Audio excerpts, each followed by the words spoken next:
চোখের বালি।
কোথাও তোমায় যেতে দেব না বিনোদ, কোথাও না।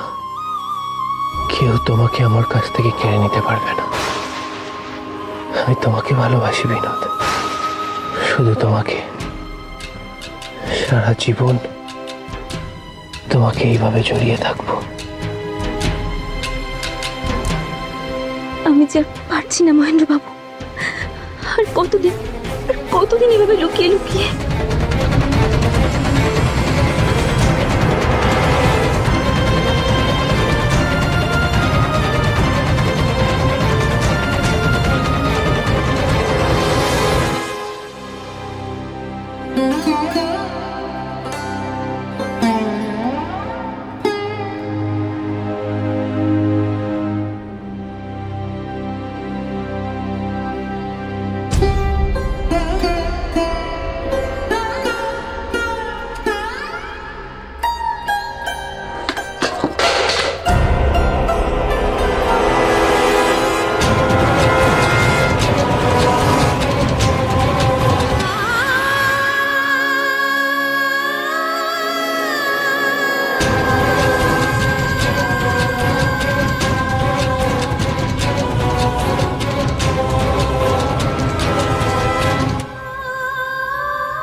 আশা,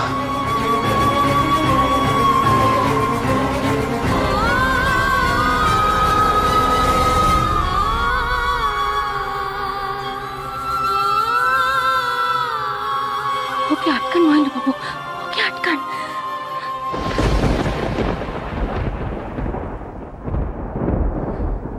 আশা, আশা দাঁড়াও। আশা, আশা। বালি, বালি যাস না, বালি, বালি যাস না।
তোদের বড্ড ভালোবাসা।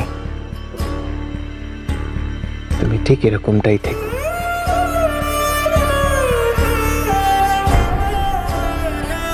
চুনি, ও চুনি,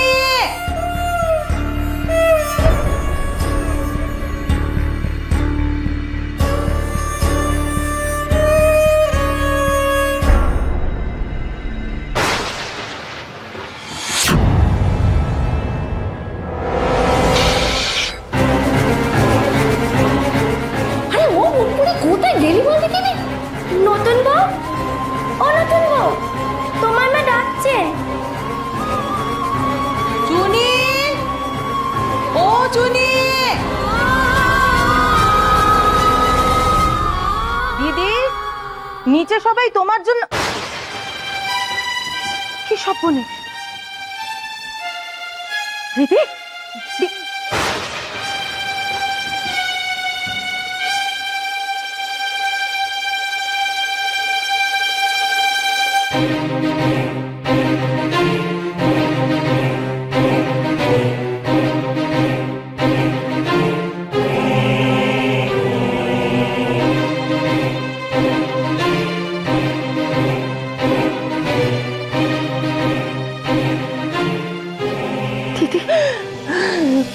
কি হলো মেজো? কি হলো বলো দিদি, এভাবে ভেঙে পড়লে চলবে না। শান্ত হও, ওটো দিকে উঠে বিছানায় বসো। ওটো। পারবো না মেজো, পারবো না, আমি পারবো না। আমার সব শরীরের শক্তি শেষ হয়ে গেছে। মেজো কি করে কি হয়ে গেল গো? পারতে যে তোমাকে হবে দিদি, নিশ্চয়ই পারবে। আমার হাতটা শক্ত করে ধরে উঠে দাঁড়াও দেখি। ওটো। সব চারকার হয়ে গেল মেজো, সব চারকার হয়ে গেল। আমার সুখে সাজানো সংসার সব চারকার হয়ে গেল। তুমি সংসারে করতে হয়ে যদি এভাবে ভেঙে পড়ো তাহলে কি করে চলবে দিদি? আমার বাপ মা মরা বঞ্চিতার কথা একবার ভাবো, তার কি হবে? আমি ভুল করেছিলাম মেজো, আমি ভুল করেছি। ওই মেয়েরে আমি নিজের মেয়ের জায়গা দিচ্ছি, তাকে আদর যত্ন করেছি, দায়ী দায়িত্ব, মান সম্মান, অধিকার সব দিয়েছি, সব দিয়েছি মেজো। এই তার প্রতিদান মেজো। আমি দুধ কলা দিয়ে কাল সাপ পুষেছি গো, কাল সাপ। সে আস্তিনের সাপ কিনা আমার এই চবল মারলো। হে ভগবান, তুমি আমার কি শাস্তি দিচ্ছ ভগবান? দিদি এরকম ভাবে নিজের কষ্ট দিও না দিদি, কষ্ট দিও না। মেজো, আমি কি পাপ করেছি বলো দেখি, বলো আমি কি পাপ করেছি? আমি তো কারোর কোনো ক্ষতি করিনি মেজো, তাহলে বলতে পারো রাধা মাধব কেন আমার এমন শাস্তি দিলেন? মেজো, কেন রাধা মাধব আমার এত বড় শাস্তি দিলেন? আমি যে কারোর কাছে মুখ দেখাতে পারবো না মেজো, মুখুজ্জি বাড়ির মান সম্মান সব যে ধুলোয় মিশিয়ে গেল গো। না দিদি না, মুখুজ্জি বাড়ির মান সম্মান কিচ্ছু ধুলোয় লুটোবে না। যে তোমার সঙ্গে বিশ্বাসঘাতকতা করেছে তাকে সে কাজের শাস্তি পেতেই হবে দিদি। উপরওয়ালা একজন আছেন, তিনি নিশ্চয়ই এর বিচার করবেন। না মেজো, এর বিচার কেউ করবে না, এর বিচার করবো আমি, আমি বিচার করবো মেজো। কোথায় গেল, কোথায় গেল সেই অকৃতজ্ঞ বেঈমান নির্লজ্জ বেহায়া মেয়ে? কোথায় গেল সে? আমি তার চুলের মুঠি ধরে এক কাপড়ে বাড়ি থেকে বিদায় করে দেব। তার বিদায় করলে তবে আমি নিঃশ্বাস নেব, নিঃশ্বাস নেব, তবে নিঃশ্বাস নেব। শান্ত হও দিদি, শান্ত হও, শান্ত হও। বাড়ি ভর্তি লোকজন ভুলে যেও না, যেটুকু আড়াল আছে সেটুকুও বেরিয়ে পড়বে। দিদি, আগুনের মতো কথা চতুর্দিকে ছড়িয়ে যাবে। মইন, বিনোদিনী, এদের না হয় লজ্জা শরম কিচ্ছু নেই, সমাজ সংস্কার কিচ্ছু মানে না, কিন্তু কিন্তু আমরা তো মানি। তুমি তো মানে দিদি। সে মেয়েটার যে কারোর কাছে মুখ দেখানোর জো থাকবে না দিদি। তাই বলি অদম আমি মুখ বুঝে মেনে নেব? আমি যাব না। তোমায় আমি বলিনি, শুধু কালকে দিনটা যেতে দাও। বাড়ি ভর্তি লোকজন আগে বিদায় হোক, তারপরে তুমি যা করবে আমি কিচ্ছুতে নিষেধ করবো না। ঠিক আছে, ঠিক আছে, তবে তাই হবে মেজবউ। কালকে কালকে যা হওয়ার হবে তাহলে। দিদি, এখন চোখ মোচো, শান্ত হয়ে নিচে চলো, সবাই অপেক্ষা করছে। চলো দিদি, এসো এসো দেখি।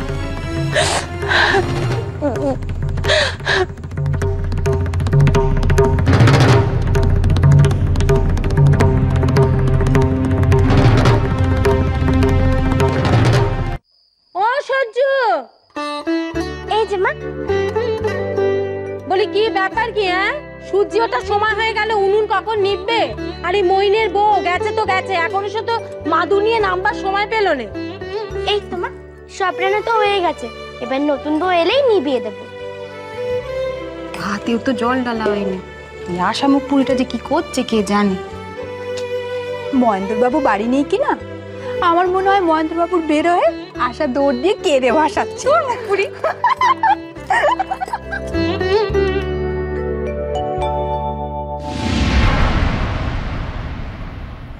কোথায় গেল আশালতা? অনেকক্ষণ তার কোনো সাড়া শব্দ পাচ্ছি না তো। হাই, কি এত খিকি করিস রে? হ্যাঁ, কিছুতেই বুঝি না বাপ, এত যে কথায় কথায় হাসির ফোয়ারা ওঠে কেন? আশার শাওরি বা কোথায় গেল? তখন থেকে দেখছি না। ও দিদি, দিদি, আশার শাওরি কোথায় গেল? দেখছি না তো। কি জানি বাপু, কি করে বলবো বলুন দেখি? দেখতে তো পাচ্ছেন তখন থেকে এখানে আমি ঠায় বসে রয়েছি, একখানা মাদুর চেয়ে অব্দি পেলুম না। আচ্ছা দিদি গেছে তো গেছে, এখনো আসার সময় হলো না, তা কি করছে কে জানে। কিছুতে একটা নিশ্চয়ই ঘটেছে। প্রথমে বড় গিন্নি, তারপর মইনের বউ, তারপর মেজ গিন্নি। যেই ওপরে যাচ্ছে সেই দেখি আর নামছে না। কিছু তো একখানা ব্যাপার হয়েইছে ওপরে। দাঁড়াও, এবার আমি নিজেই গিয়ে দেখবো। কোন যাতে মা ভাতের ডালা জল নিয়ে বাহ বাহ বাহ, এখানে রাখো। হ্যাঁ, ও মা, তোমার শাওরি মাঝে চলে যাচ্ছেন, ওনাকে ডাকো, আমাদের 5 জন এও লাগবে। মা, মা একটু দাঁড়ান না, জলে ঘরেটা যে ধরতে হবে। অমনি পথ আটকালে কাউকে আর পাচ্ছ না। চলো। ও সরজু, ওই শাকটা বাজাতে হবে। ওই দেখো এরা বসে আছে, তোমরা ওঠো না। মহিন্দা তো বাড়িতে নেই, তাহলে তাহলে কোথায় গেল আশালতা? সারাটা দিন কত হই হই করলো, ঘরে গিয়ে ঘুমিয়ে পড়লো না তো?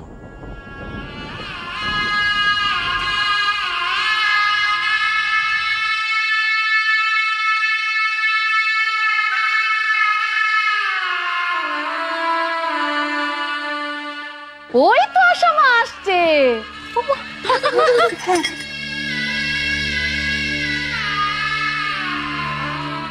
কি হয়েছে আশালতার? এরকম অস্বাভাবিক মুখ করে আছে কেন? ওর মুখের সব হাসি, সব খুশি কোথায় গেল? কি রকম চাহনি আশালতার? কি হয়েছে আশালতার? এতক্ষণে বুঝি তোমার নিচে নামার সময় হলো? শাওরি মা ভীষণ রেগে আছে। চলো চলো ওদিকে, সব কাজ হয়ে গেছে, জল ঢালবে চলো।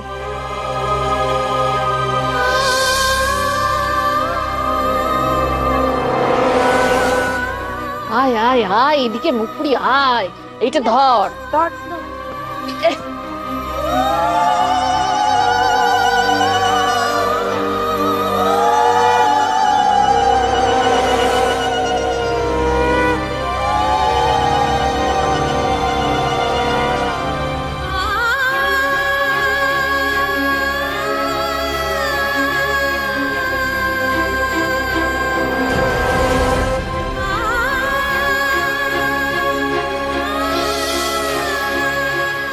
এ তো আশালতা নয়, এ তো এক পাথরের প্রতিমা, যেন কোনো গাছের ওপর বাজ পড়ে পুড়িয়ে সাদা করে দিয়েছে। না না, ওরা কেউ বুঝতে পারছে না, কোথাও একটা কিছু ভয়ঙ্কর কাণ্ড ঘটেছে। বিনোদ, আর কত অপেক্ষা করাবে আমাকে? আজও যে তোমাকে পুরোপুরি ভাবে পেলাম না। তুমি তোমার সর্বস্ব উজাড় করে কবে আমার কাছে ধরা দেবে বিনোদ? কবে? আপনি কি বলছেন মহেন্দ্র বাবু? আপনার বোধ বুদ্ধি কি সব লোপ পেয়েছে? সরে যান, সরে যান বলছি। বিনোদ, আপনি পাগল হয়ে গেছেন, পাগল হয়ে গেছেন মহেন্দ্র বাবু। একটু আগে আপনার স্ত্রী আমাকে আর আপনাকে এক বিছানায় রেখে ফেলেছে, তারপরেও আপনি এসব কথা বলবেন? হ্যাঁ, পাগল, আমি পাগল হয়ে গেছি, তোমার জন্য পাগল হয়ে গেছি বিনোদ। তোমাকে না পাওয়ার উন্মাদনা যে আমায় কুড়ে কুড়ে খাচ্ছে। কবে কবে তোমায় পাবো? বলো না, কবে পাবো? মহেন্দ্র বাবু, নিজেকে সংযত করুন। এতদিন যা ঘটেছে ঘটেছে, আজ আপনার স্ত্রী সব জানতে পেরে গেছে। এবার অন্তত নিজেকে লাগাম দিন। আপনার স্ত্রীর প্রতি, মায়ের প্রতি, সংসারের প্রতি একটা দায়িত্ব কর্তব্য তো আছে। তাদের কথা কখনো ভেবে দেখেছেন? ভেবেছি, সব ভেবেছি বিনোদ, কিন্তু তাতে তোমার পেতে অসুবিধা কোথায়? মা, আশা, সংসার, তাদের প্রতি আমার যা দায়িত্ব কর্তব্য, সেসব তো আমি কিছু কম করছি না। কেন বুঝতে পারছেন না মহেন্দ্র বাবু? দায়িত্ব কর্তব্যই শেষ কথা নয়। সংসারে থাকতে গেলে একে অপরের প্রতি বিশ্বাসটাও খুব প্রয়োজন। আজ আপনার স্ত্রীর মনে যে ক্ষত সৃষ্টি হয়েছে, তা একমাত্র আপনি সারাতে পারেন। আপনি তার মনে বিশ্বাসটা ফিরিয়ে আনতে পারেন মহেন্দ্র বাবু। হ্যাঁ, আশা হয়তো খুব দুঃখ পেয়েছে, সে কথা ঠিক, কিন্তু কিন্তু আশা যে বড্ড ছেলে মানুষ। স্বামী স্ত্রীর সম্পর্কের গুরুত্ব বোঝার মতো বয়সও এখনো হয়নি। দেখো না, দুদিন আগে পর্যন্ত পুতুল খেলতো। সংসার করা আর পুতুল খেলা ওর কাছে একই ব্যাপার। সেই জন্যই বলছি বিনোদ, এই ব্যাপারটা নিয়ে তুমি এত ভেবো না। দেখো, মরে গেলেও কিন্তু এই কথা কাউকে বলবে না, আর প্রাণ থাকতে আমার নামে কারোর কাছে কোনো নিন্দে করবে না। সেই জন্য আশাকে নিয়ে আমি কোনো ভয় পাই না, ওকে নিয়ে আমার কোনো চিন্তা নেই বিনোদ। আপনার চিন্তা নাই থাকতে পারে, কিন্তু আমার তো আছে। সে আমার সই, আমি তার সই হয়ে তার সাথে এত বড় বিশ্বাসঘাতকতা করেছি। কিভাবে তার সামনে গিয়ে দাঁড়াবো বলতে পারেন? আমার যে তার মুখের সামনে যাওয়ার জো পর্যন্ত রইল না। দেখো বিনোদ, আশার মনটা একেবারে শিশুর মতো। ও এত কিছু গভীরভাবে ভাবে না। ওকে আদর করে ভালোবেসে দুদণ্ড কথা বললেই ও দুদিনের মধ্যে সবকিছু ভুলে যাবে। সেই জন্যই বলছি, এসব ব্যাপার নিয়ে তুমি এত কিছু ভেবো না বিনোদ। থাক মহেন্দ্র বাবু, নিজেদের দোষ ঢাকার জন্য আশালতা ছেলে মানুষকে ঢাল হিসাবে নাই বা খাড়া করবে।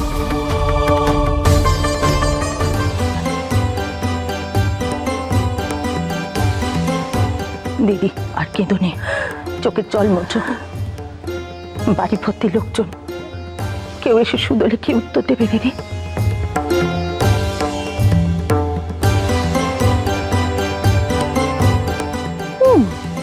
পুঁটি মাছ ফরফরাচ্ছে না কেন?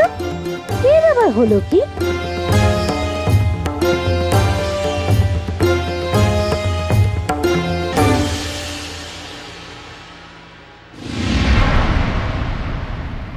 আরে মইনজা,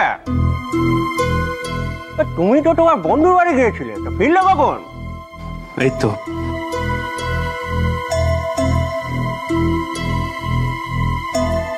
সত্যি দিদি, আমাদের মুখপুরিটা যে এমন সুন্দর করে গুছিয়ে সংসার করবে এ আমি কোনোদিনও ভাবিনি। খুব ভালো মেয়ে আপনাদের, ভারী লক্ষ্মী মন। বাপ মামারা মেয়ে দিদি, তবে মেয়েটার পুণ্যের জোর আছে। তা না হলে এমন সুন্দর শৌর বাড়ি পায় বলুন দেখি। সকলে ওর যত্ন আত্মি করে। এই যে শাওরি মা তো বৌমা বলতে একবারে অজ্ঞান। আর আমার জামাই বাবা যেমন, তার কথা কি বলবো দিদি, একেবারে চোখকে হারায়। মাথায় করে রেখেছে আমাদের আশা মাকে, মাথায় করে রেখেছে।